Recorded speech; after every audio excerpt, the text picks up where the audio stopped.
बिस्मिल्लाहिर्रहमानिर्रहीम। आप देख रहे हैं मुबश्शिर लुकमान चैनल। मेरा नाम मुबश्शिर लुकमान है और मैं आपको आज कोई तज्जिया नहीं दे रहा, कोई इन्फॉर्मेशन नहीं दे रहा, राय नहीं दे रहा। मैं आपको वो बता रहा हूँ कि जो मेरा अपना ख्याल है, और मेरा ख्याल जो है वो कुछ ज़रूरी नहीं कि वही हो। नहीं, ये ख्वाहिश नहीं है, ये ख्याल कह रहा हूँ मैं, तो इसको प्लीज़ कंफ्यूज मत करिएगा। मुझे लगता यह है कि आने वाले दिनों में इमरान खान को फांसी की सज़ा होगी, इमरान खान को सज़ाए मौत होगी और इमरान खान के लिए अब बचने का कोई रास्ता नहीं है।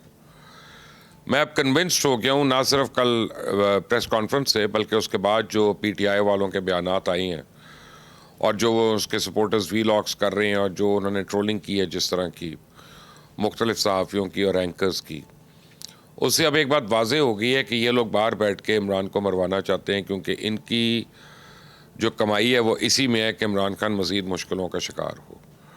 इनके डॉलर्स इसी में है कि इमरान खान अंदर रहे और ये बाहर बैठ के बहु बहु करते रहे। वो सही कहा डीजीआई इस पे आने के, कुत्ते भौंकने का कोई आदमी क्या कर सकते हैं, कुत्ते को क्या कहेंगे, भौंको मत, नहीं ज़रूरत ही नहीं है आपको, आप आगे निकल जाते हैं।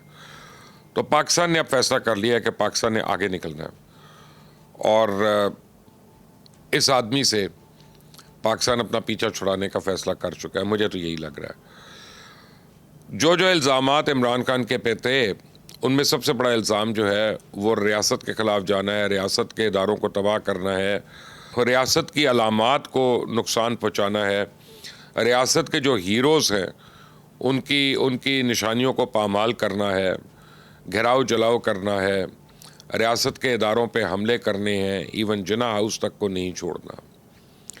तो ये सब करके देख लिया। अब ये सब अगर आप देखें, उसके बाद आप अपना पूरी कोशिश करके हिंदुस्तान के हाथों पाकिस्तान को आप बदनाम कराने की कोशिश कर रहे हैं, इज़राइल के हाथों आप पाकिस्तान की सुबकी में आपको खुशी है।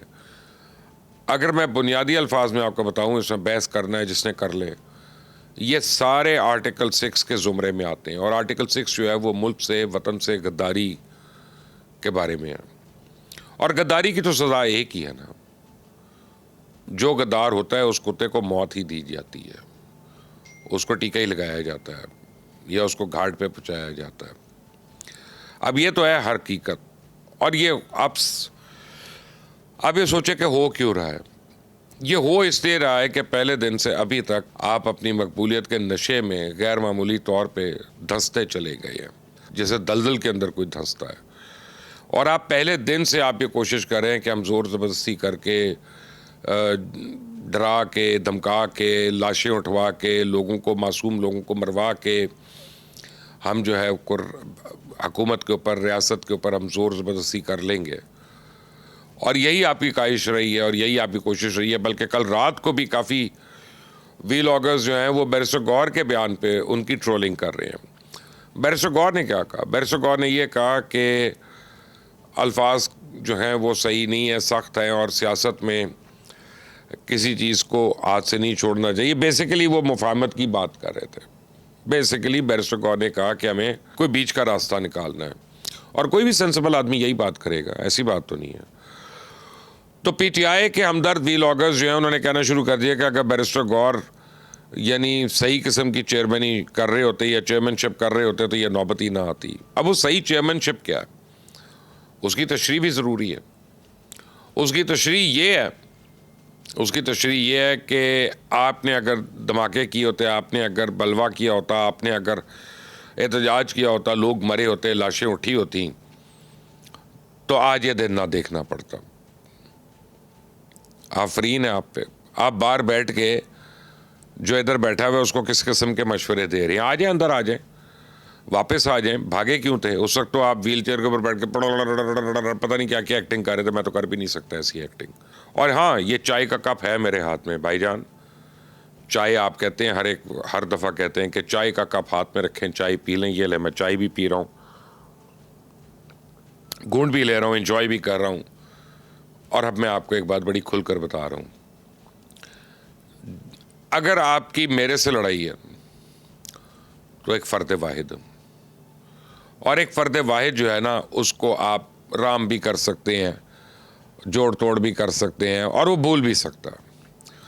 लेकिन जब आप किसी इदारे के साथ, किसी मुल्क के साथ आप जब दुश्मनी करते हैं तो मुल्कों की, इदारों की अपनी डेप्थ होती है और उनकी एक अपनी मेमोरी होती है। यानी जब तक आप सिर्फ जनरल बाजवा को कर रहे थे तो आप समझे आप जनरल बाजवा को यानी उनके लिए मुश्किल कर रहे थे। जब आप सिर्फ जनरल आसिम मुनीर के लिए कर रहे थे तो आप सिर्फ जनरल आसिम मुनीर को कर रहे थे। लेकिन जब आप पूरी फौज को करते हैं तो फिर आप पूरे इंस्टीट्यूशन की मेमोरी को एस्केप नहीं कर सकते। और इंस्टीट्यूशन की मेमोरी जो है ना वो बड़ी क्लियर है कि जब मई के महीने में दरमियानी रात को हिंदुस्तान ने बुज़दिलाना हमला किया पाकिस्तान पे, उस वक्त आप कहाँ थे और उस वक्त आप क्या कहते थे? जब पाकिस्तानियों ने अपने जान का नजराना दिया और अफ़गानिस्तान से आई दहशतगर्दों का मुकाबला किया और रोज़ कर रहे हैं, उस वक्त आपकी आवाज़ क्यों बंद हो जाती है? उस वक्त आप उनकी ये क्यों कहते हैं कि इनके साथ बैठो और इनको फंड करो और इनको जगह दो यहाँ पे? वही लोग जो हमारे बच्चों की लाशें उठवाते हैं हमसे। जब APS के ऊपर मासूम बच्चों का कत्लेआम होता है और ये वो सुन्नत है जो फ़िरौन की सुन्नत है, उसके ऊपर जब अमल करते हैं लोग, तो आप उस वक्त क्यों कहते हैं कि ये मुजरिम नहीं है बल्कि तुम्हारी पॉलिसीज़ ऐसी हैं और इनके साथ ही बैठना? और फिर आपका लीडर जाके कहता है कि हमें TTP के साथ ना सिर्फ मुज़ाकरात करने हैं बल्कि हमको 50,000 दहशतगर्दों को पैसे देकर सेटल करना है पाकिस्तान में।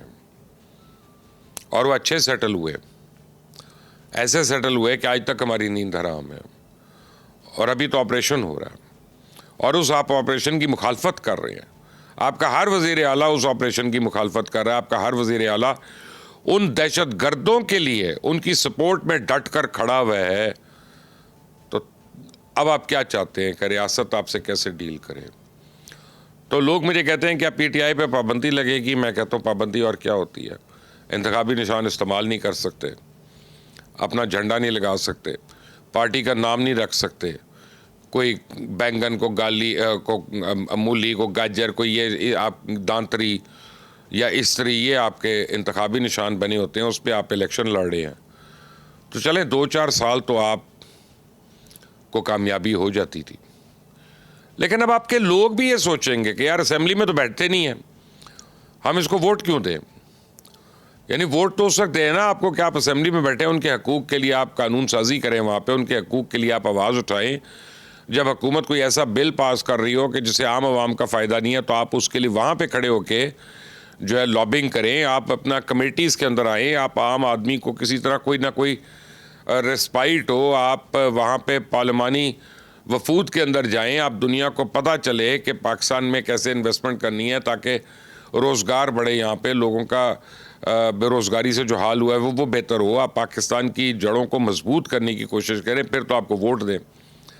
लेकिन जब वो ये देखेंगे कि यार ये तो एंटी पाकिस्तान है, ये तो पाकिस्तान के ख़िलाफ़ पाकिस्तान की जड़ें खोखली करने की कोशिश कर रहे हैं, ये मीर जाफ़र है, मीर सादिक है पाकिस्तान के, तो फिर वो आपको क्यों सपोर्ट करेंगे? क्योंकि उनको तो अपने काम भी करवाने हैं अपने इलाकों में। उन्होंने तो आपको इसलिए इलेक्ट किया ना, आपको सेलेक्ट किया कि उनके बच्चों के लिए स्कूल हो, उनके बूढ़ों के लिए अस्पताल हो, उनके लिए चलने के लिए रोज़गार के जाने के लिए मौके हो, उनके पास कोई सड़क हो, कुछ हो। आप हैं लड़ाई झगड़ा, इमरान खान के बच्चे बाहर, आपके बच्चे बाहर। चलें आप इमरान खान के बच्चे बाहर हैं तो आरिफ अलवी के बच्चे आ जाएं अगले एहतजाज में, अली जैदी के बच्चे आ जाएं, वो फवाद चौधरी अपनी बेटियों को भेज दे और को अपनी बेटियों को बेटों को भेज दे। जो भी लीडर बनता है, जो भी दुख हमदर्द बनता है इसका, उसके बच्चे तो बाहर रहेंगे, वो तो यहूदी उनको पालेंगे और वो उसी में खुश रहेंगे। और गंडापुर के बच्चे आ जाएं, ये खुद इसके तो पता नहीं अब मुझे हैं भी कि नहीं है जो मौजूदा CM है, तो चलो को बहन भाई होंगे उनको ले आए। आपके बच्चे हर तरह से महफूज हों और अवाम के बच्चे जो हैं हर बारी वो भुगतें, ये तो कोई एहतजाज नहीं है, ये तो कोई आज़ादी नहीं है। आज़ादी जो होती है, हकीकी आज़ादी जो होती है, अपनी सोच से होती है। आप जब अपनी सोच की कैद से आज़ाद होते हैं और आप हर चीज़ को ऑब्जेक्टिवली देखना शुरू करते हैं, तब आप कह सकते हैं कि मैं हकीकी मानों में आज़ाद हूँ। जब आप दूसरों का पॉइंट ऑफ व्यू भी सुनते हैं, आप उनकी दलील भी सुनते हैं, आप उनकी आर्ग्यूमेंट्स भी आप सुनते हैं और फिर उनको काउंटर करते हैं उसी दलील से, उसी तरह फॉर्मुलेट करके, बगैर लड़ाई झगड़े के, बगैर हाथापाई के, बगैर गोली चलाए, तो फिर आप कह सकते हैं मैं हकीकी मानों में आज़ाद हूँ। ये मदर पितर आज़ादी नहीं होती है कि आपका दिल करे आप अपनी माँ पे हाथ उठा दें, आप अपने बाप को गिरा देनी चाहिए। ये कोई आज़ादी नहीं, ये कोई ताकत नहीं है। लेकिन आज भी मुझे तहरीक इंसाफ वालों की समझ नहीं आ रही कि वो चाह रहे हैं कि उनका लीडर गल जाए, सड़ जाए, अंदर ही खार हो जाए। तो यकीन माने होगा फिर ये जो आपकी ख्वाहिश है वो ऐन पूरी होगी। अब मुलाकातें भी नहीं होंगी, अब वो बाहर से खाबे भी नहीं आएंगे, देसी मुर्गे भी नहीं आएंगे, ये भी मैं आपको गारंटी कर दूं। एक हद होती है ना हर चीज़ की।